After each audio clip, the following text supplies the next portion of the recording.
Благодарам. Има збор госпоѓа Ласовска Благица.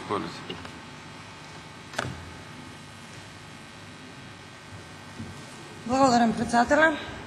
Почитуван заменик министер, почитувани колеги.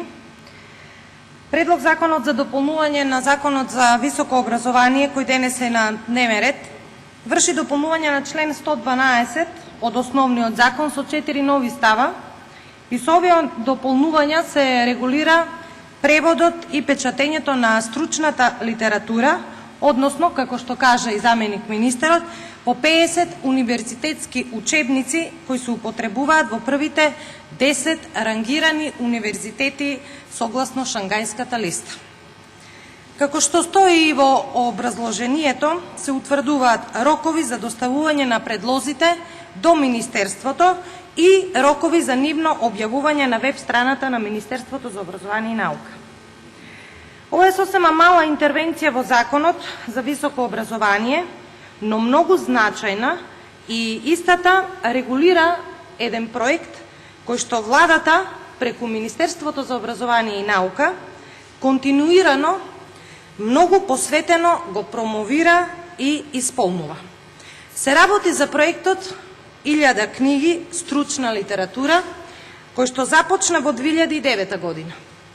Самата цел на овој проект е подобрување на квалификациите на студентите, продлабочување на нивните знаења, но и примена на најновите научни сознанија на високо образовните установи во Република Македонија. Преку ова интелектуално богатство, почитувани колеги, нашите студенти на својот мајчин јазик ќе имаат пристап до врвна стручна литература, на која ја користат сите нивни врсници на најпрестижните универзитети во светот. Преку ова интелектуално богатство, нашите студенти, со ова уште еднаш се потенцираат приоритетите на владата за висок квалитет во сите нивоа на образование, како никогаш досега. Пред идните академски граѓани се нудат нови видици и знаења од актуелната светска наука, и тоа од сите области, од медицина, од земјоделие, право, економија, информатика и други области. Покрај домашната литература, со оваа стручна литература, студентите во Република Македонија ќе ја дополнат својата компетитивност во глобалниот научен терен, ќе се создават граѓани кои ќе придонесуваат за општеството, а државата вложува во својот интелектуален капитал, кој пак е предуслов за стабилна и здрава економија. Почнувајќи од 2009 година, па се досега, преведени се 886 книги од светски реномирани автори.